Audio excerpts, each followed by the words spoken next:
सभागार में उपस्थित परम आदरणीय प्राचार्य महोदय, इंचार्ज प्राइमरी मैम,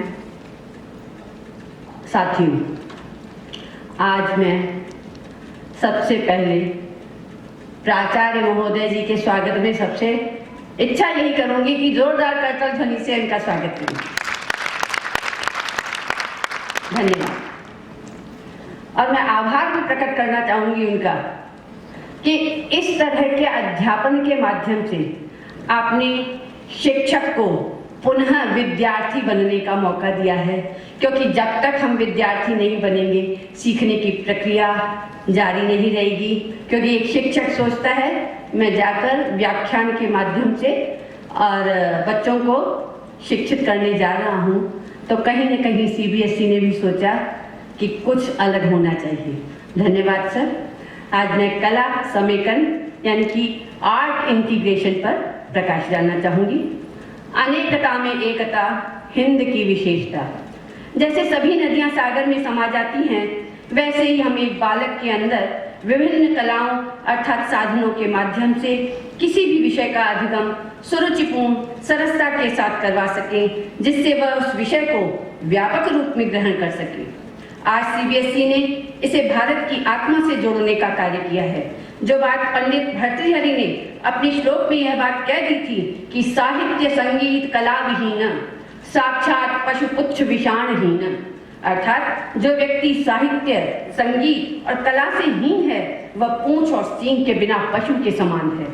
यही बात AIL के माध्यम से CBSE ने समझाया है कि यदि हम साहित्य पढ़ा रहे हैं उसमें संगीत का भी पुट हो कि बच्चा रुचि ले, तथा जिस विषय को लिया है उससे संबद्ध क्षेत्र में कौन सा गायन, कौन सा नृत्य, कौन सी बोली, खान पान, पहनावा व खेल खेले जाते हैं, उन सभी का ज्ञान बालक को हो तो साहित्य के साथ संगीत कला से भी जुड़े तो भारत की भौगोलिक सीमा ही नहीं उसके अंतरतहन को भी छू सकेगा। अब जहां तक मैं समझ पा रही हूं तो इसका एक उदाहरण आपके समक्ष प्रस्तुत करती हूं। हमने सबने रसखान को पढ़ा है। उनकी प्रसिद्ध प्रस्तुति मानुष हो तो वही रसखान, बसों ब्रज गोकुल गांव के ग्वारन, जो पशु हो तो बसरो कहा बस मेरो, चरो नित नंद की धेनु मझारन। अब इसमें पहले तो कवि की कृष्ण के प्रति भक्ति, फिर ब्रज प्रदेश की भाषा ब्रज भाषा, ब्रज के लोकगीत, ब्रज क्षेत्र के परिधि में होने वाले लोक नृत्य, वहां का प्रकृति चित्रण, ब्रज ग्रामीण क्षेत्र में खेले जाने वाले खेल, पहनावा, खान पान, कृष्ण ने क्या क्या लीलाएं की। तो यह समझाने का प्रयास किया जा सकता है कि ब्रज प्रदेश इतना प्रसिद्ध क्यों है। उसे केवल धार्मिक रूप से ही नहीं, सामाजिक, आर्थिक व सांस्कृतिक रूप से भी परिभाषित कर उसकी विविधता में ऐक्य का प्रदर्शन करवाया जा सकता है। गोधन तथा उनसे प्राप्त दूध, मक्खन, दही का व्यापार, उससे उस क्षेत्र की आर्थिक स्थिति का भी ज्ञान हो सकता है। भारत सरकार ने AIL अर्थात कला एकीकृत शिक्षण द्वारा लर्निंग आउटकम आधारित शिक्षण अधिगम को अनिवार्य किया है कि सीखने की प्रक्रिया में व्यापक रूप से उस विषय में छिपे प्रत्येक बिंदु को ज्ञान छात्र प्राप्त कर सके। इससे विद्यार्थियों के द्वारा वास्तविक जीवन की स्थिति में प्रदर्शन और सीखने के अनुप्रयोग को विषय बनाना है। इसका उद्देश्य नवाचार शिक्षण विधियों के माध्यम से छात्रों को भारतीय कला और संस्कृति से परिचित करवाना है। इसमें कला शिक्षक विषय शिक्षकों के साथ मिलकर बालक के सर्वांगीण विकास में सहयोग कर सकते हैं।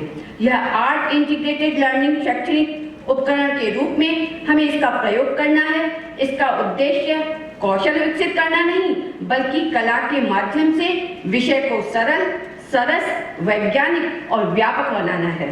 इसका प्रयोग चित्रकला, अभिनय, संवाद, प्रकृति चित्रण, गायन, स्केचिंग, विभिन्न रंगों का प्रयोग करके भाषा में विज्ञान, भूगोल, पर्यावरण, अर्थशास्त्र, गृह विज्ञान, राजनीति विज्ञान, व्यापार आदि का समावेश कर कला एकीकृत अधिगम को संभव बनाया जा सकता है। और आज जब आर्ट इंटीग्रेशन के आधार पर इस पाठ्य योजना को तैयार किया गया है, तो मैं आपके पास एक क्लू छोड़ती हूँ। नहीं सुप्तस्य सिंगस्य प्रविशन्ति मुखे मृगा, सोए हुए शेर के मुख में भी हिरण प्रवेश नहीं कर सकता, उसे भी परिश्रम करना पड़ता है। आइए देखिए। और अब मैं मैडम पूनम अरोड़ा से निवेदन करूंगी कि आप अध्यापन कार्य प्रारंभ करें। हेलो।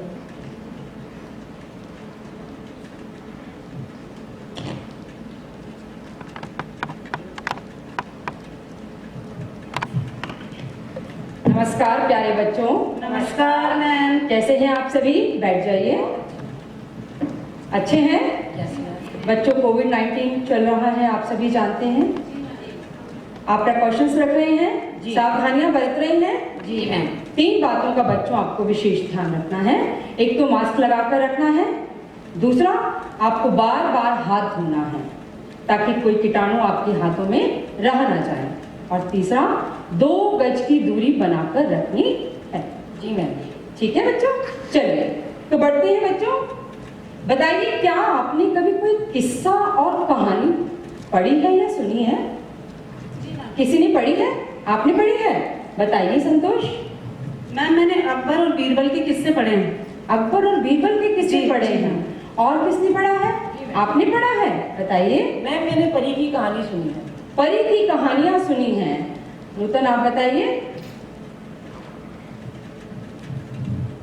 मैम, मैंने पशु पक्षियों की बहुत सी कहानियाँ पढ़ी है। कहानियां पढ़ी हैं। और आपने क्या पढ़ा है पूर्णिमा? मैंने मैम पंचतंत्र की बहुत कहानियां सुनी हैं और पढ़ी भी हैं। बहुत अच्छे, शाबाश। इसका मतलब आप सभी ने किस्से और कहानियां पढ़ी हैं। अकबर और बीरबल का नाम आपने सुना है? उसका कोई एक किस्सा और एक कहानी कोई सुना सकता है मुझे? आप सुनाएंगे? सुनाइए। तो बच्चों ध्यान से सुनिए। मैम, बीरबल बहुत ही विद्वान इंसान था और वो अकबर के नवरत्नों में से एक था। अच्छा। एक बार की बात है, अकबर अपने बगीचे में टहल रहे थे, तब एक कौवा बार बार आकर उनको परेशान कर रहा था। तो वो दुखी होकर वहां से चले जाते हैं दरबार में, और वहां जाकर अपने दरबारियों से कहते हैं कि हमारी राजधानी आगरा में कितने कौवे हैं? इस प्रश्न का जो कोई भी उत्तर देगा उसको मैं 1000 अशर्फियां इनाम में दूंगा। शाबाश। तो सारे दरबारी सर झुकाकर बैठ जाते हैं क्योंकि उनको प्रश्न का उत्तर नहीं पता था। तब बीरबल वहां आते हैं और कहते हैं, महाराज, इस प्रश्न का उत्तर मैं ढूंढ लाऊंगा, लेकिन मुझे 1 सप्ताह का समय चाहिए। अच्छा।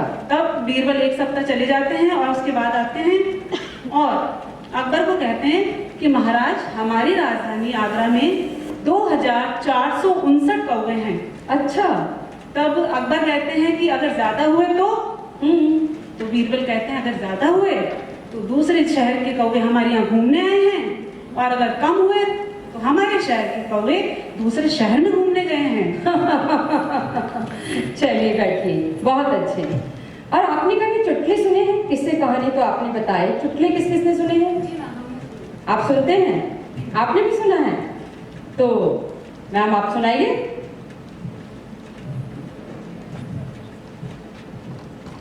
एक बार एक कवि सम्मेलन चल रहा होता है। अच्छा। और कवि वहां से बड़े जोशीले अंदाज में अपनी कविता सुना रहे होते हैं। तभी उनकी नजर पड़ती है कि मंच के नीचे एक बड़े ही जो है कंडे टाइप के सज्जन थे और हाथ में मोटा सा डंडा लिए और चहलकदमी कर रहे थे। अच्छा। कवि महोदय बड़ा डर गए। उनको लगा कि शायद मेरी कविता से ऊब कर ही और मुझे मारने का जुगाड़ है ये सारा। तो बड़े सहमे हुए अंदाज में उन्होंने कहा कि बस महाशय, 4 आखिरी पंक्तियां पढ़कर मैं खत्म कर रहा हूँ अपनी कविता। अच्छा। तो उन्होंने कहा नहीं, आप इत्मीनान से अपनी कविता पढ़िए। मैं तो उन महोदय को ढूंढ रहा हूँ जिन्होंने आपको आमंत्रित किया है। तालियां बजाएंगे सभी। बहुत अच्छे। और कोई सुनाना पसंद करेगा? आप सुनाएंगे? सुनाइए। एक कंजूस सेठ था और उसके घर में मेहमान आए। तो कंजूस सेठ ने अपने बेटे से कहा, बेटे जाकर बढ़िया मिठाई लाओ। उसका बेटा बोला, जी पिताजी। और वो बेटा गया और 2-3 घंटे के बाद आया तो पिताजी ने कहा इतनी देर लगा दी और खाली हाथ कैसे वापस आए हो? तो उसने कहा पिताजी मैं मिठाई की दुकान पे गया, मैंने कहा एक बढ़िया मिठाई दो। तो हलवाई बोला ठीक है तुम्हें मैं मक्खन जैसी मिठाई दूंगा। तो उसने सोचा ठीक है मैं तो मक्खन की दुकान पे ही चला जाता हूँ, फिर मुझे मिठाई की क्या जरूरत है। मैं मक्खन की दुकान पे गया तो उसने बोला मुझे बढ़िया मक्खन दो। तो उसने बोला कि मैं तुम्हें शहद जैसा मक्खन देता हूँ। तो उसने कहा मुझे मक्खन की क्या जरूरत है, मैं शहद ले लेता हूँ। मैं शहद की दुकान पे गया, शहद वाले से बोला मस्त शहद दो। उसने बोला मैं तुम्हें पानी की तरह शहद दूंगा। उसने सोचा इसकी क्या जरूरत है, पानी तो मेरे घर में है। तो मैं तो वापस ही आ गया। अच्छा हाँ फिर क्या हुआ? हंसो मत, अभी आगे और है। अच्छा। फिर क्या हुआ, वो सेठ जी बड़े खुश, अरे वाह मेरा बेटा तो वापस आ गया, पानी घर में है। लेकिन वे चिंता करने लगे, बेटा तुम तो 2-3 घंटे घूम कर आए हो, तुम्हारी तो चप्पल घिस गई होगी। तो वो बोला पिताजी चप्पल तो मैं आए हुए मेहमान की पहन कर गया था। मैम मुझे भी सुनाना है। आपका भी सुनाना जी, है? मैम। चलिए आप भी सुनाइए, आप कैसे पीछे रह सकते हैं? मैम एक बार पप्पू था, अपने दोस्त से कहता है बिट्टू कि मेरा रिजल्ट लेकर आओ, है ना। हाँ। तो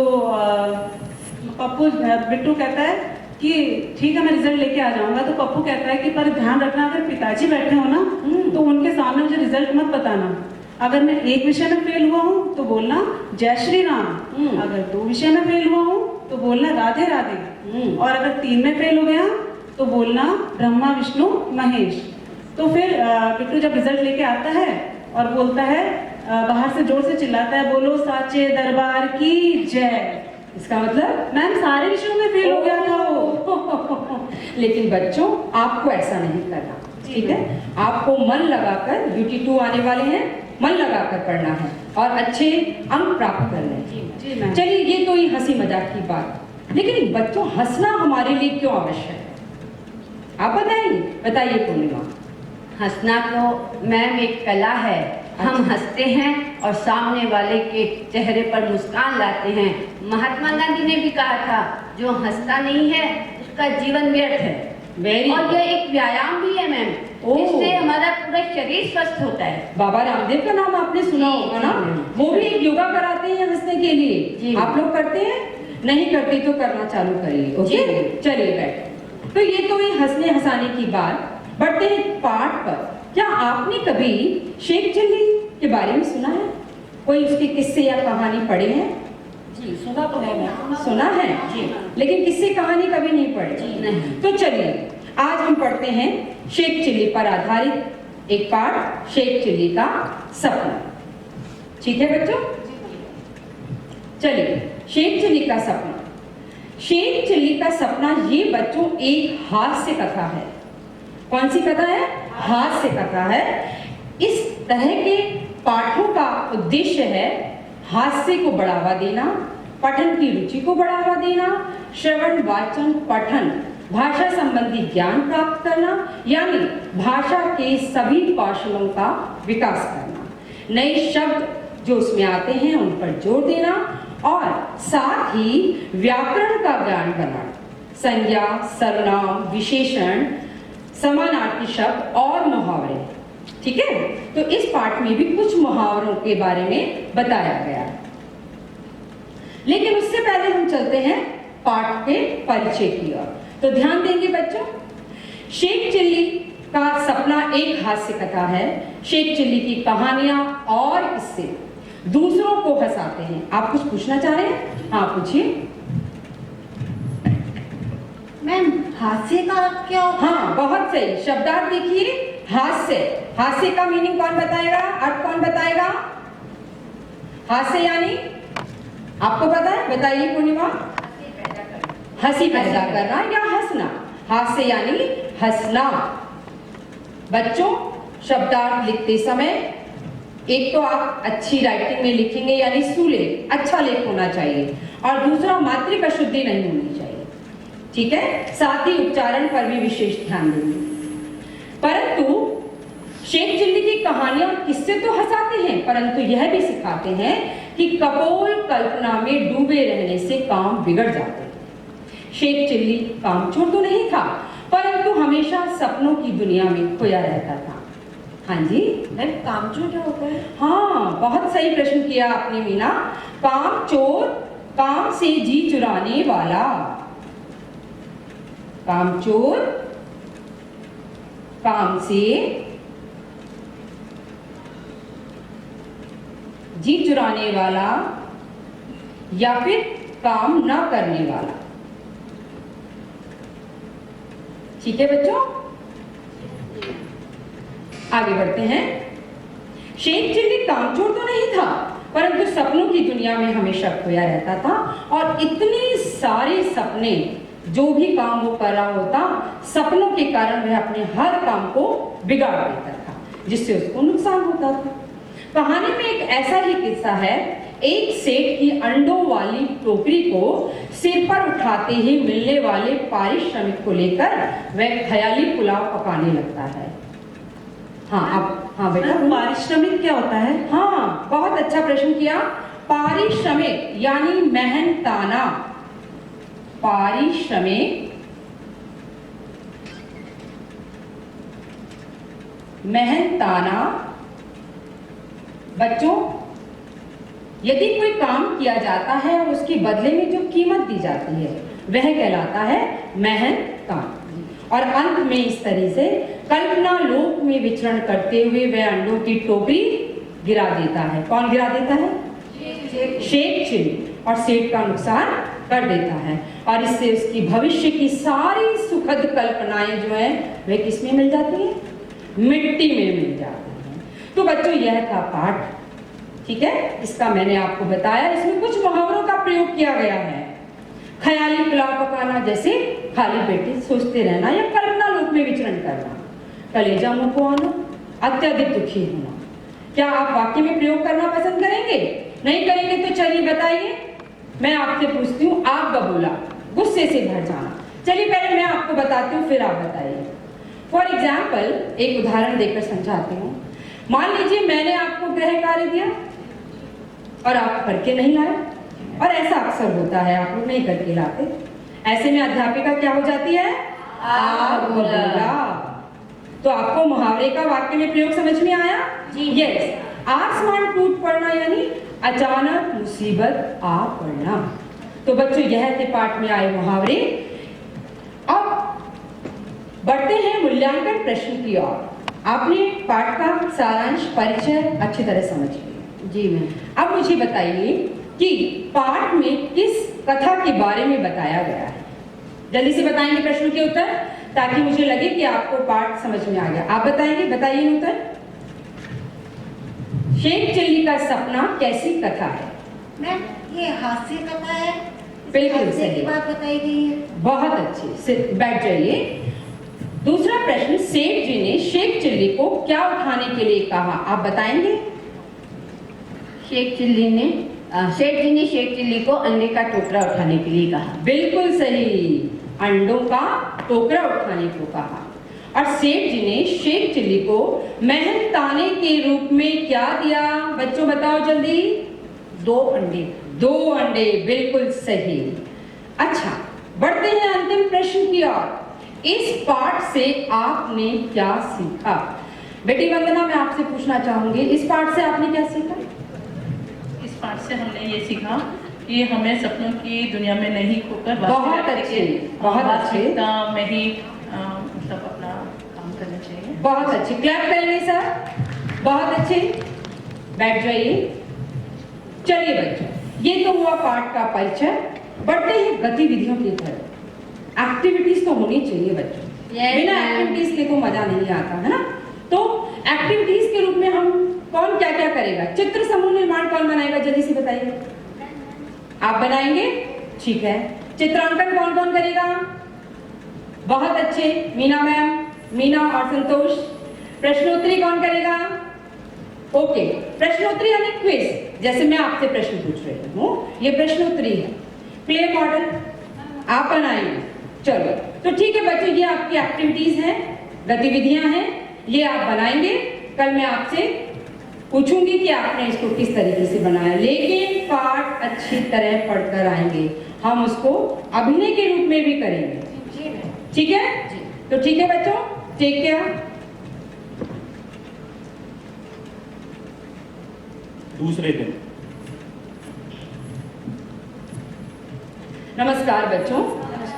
कल जो हमने पाठ पढ़ा शेख चिल्ली का सपना, बैठ जाइए। तो आज आप गतिविधियों के लिए तैयार हैं? जी मैम। चलिए, सबसे पहले बताएंगे चित्र समूह निर्माण कौन बना के लाया है? आप बना के लाए? दिखाइए, सबको दिखाइए आपने क्या बनाया।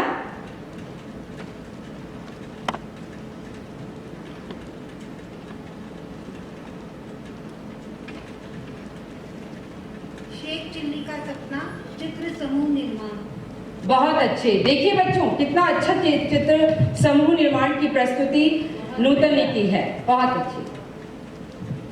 Now clay model.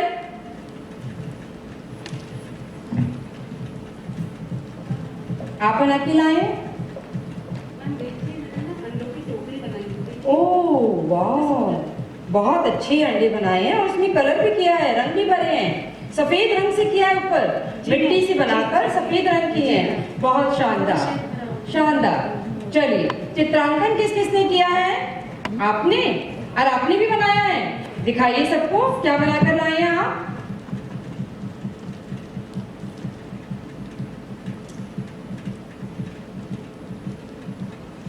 ये मेरे अंडे का चित्र बनाया है और ये मेरे टोकरी। बहुत बढ़िया, शानदार। और आप बताइए पूर्णिमा?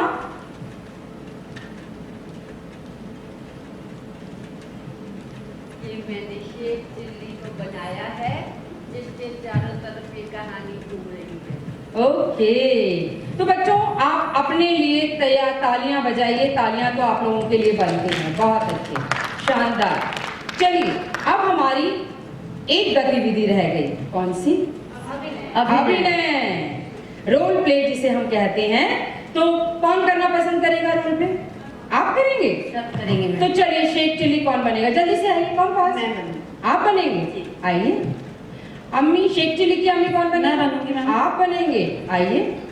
और सेठ जी आप बनेंगे? चलिए, सेहत के हिसाब से आप ही आ जाइए।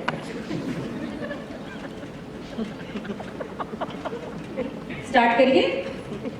शेख चिल्ली, ओ बेटा शेख चिल्ली, कहाँ हो? जरा यहाँ तो आओ। कहाँ घूमते रहते हो बेटा? बेटा तुम बड़े हो चुके हो, तुम्हें कुछ ना कुछ काम धंधा करना चाहिए। काम धंधा? अम्मी, काम धंधा मुझसे नहीं होता। और बेटा तुम्हें कुछ ना कुछ तो करना ही होगा। जाओ। क्या करूंगी अम्मी? कुछ ना कुछ करो बेटा। चलो देखता हूँ।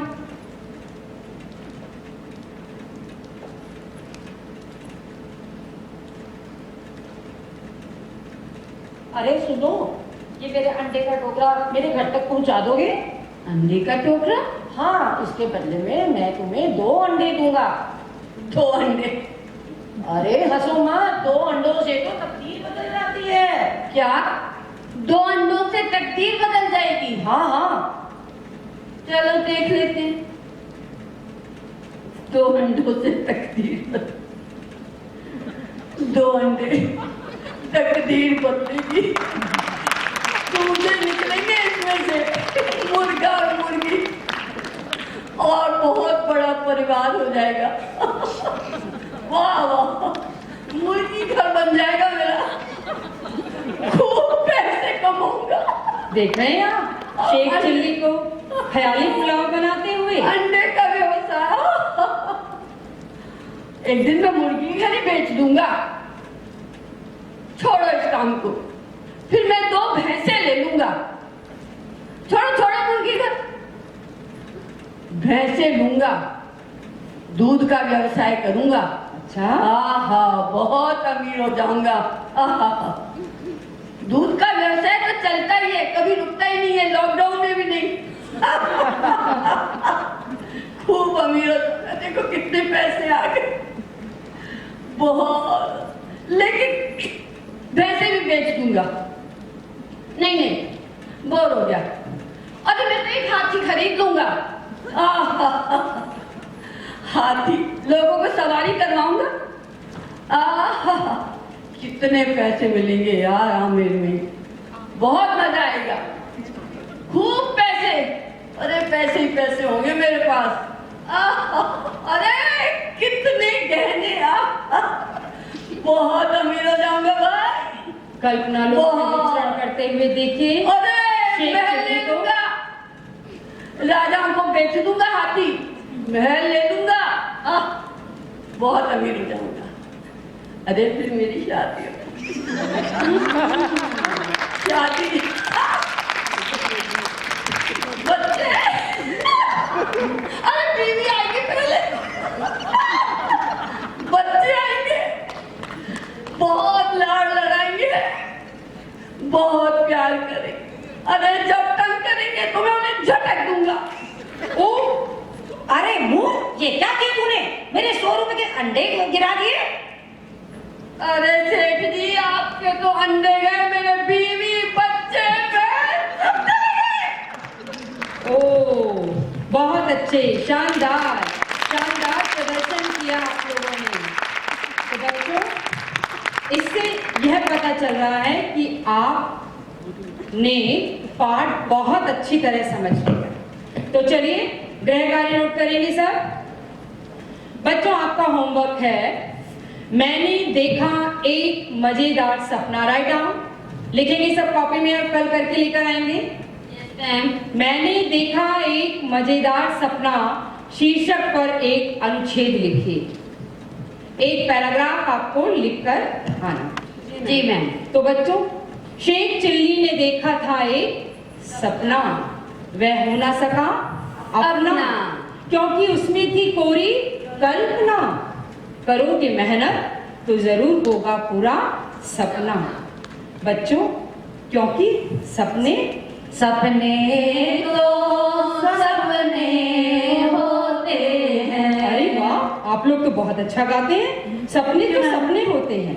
चलिए, आपके सपनों के बारे में बच्चों, मैं आप लोगों से इतना ही कहूंगी कि आप सपने अवश्य देखिए, लेकिन शेख चिल्ली की तरह नहीं, क्योंकि वह कल्पना लोक में विचरण करता रहता था, ख्याली पुलाव बनाता रहता था। आप सपने देखिए, लेकिन साथ ही दृढ़ निश्चय करिए। यदि आपने दृढ़ निश्चय किया तो आप निश्चित ही अपने निर्धारित लक्ष्य को प्राप्त करने में सफल हो सकेंगे। आपके सपनों के लिए बच्चों, मैं इतना ही कहूंगी, हर सपने को अपनी सांसों में रखो। ध्यान से सुनेंगे मेरी ये पंक्तियां। हर सपने को अपनी सांसों में रखो, हर मंजिल को अपनी बाहों में रखो, क्योंकि हर जीत आपकी है। बच्चों, हर जीत आपकी है। हर लक्ष्य को अपनी निगाहों में रखो, निगाहों में रखो। और यदि लक्ष्य आपकी निगाहों में है तो आप निश्चित ही सफलता की ओर अग्रसर होंगे। धन्यवाद।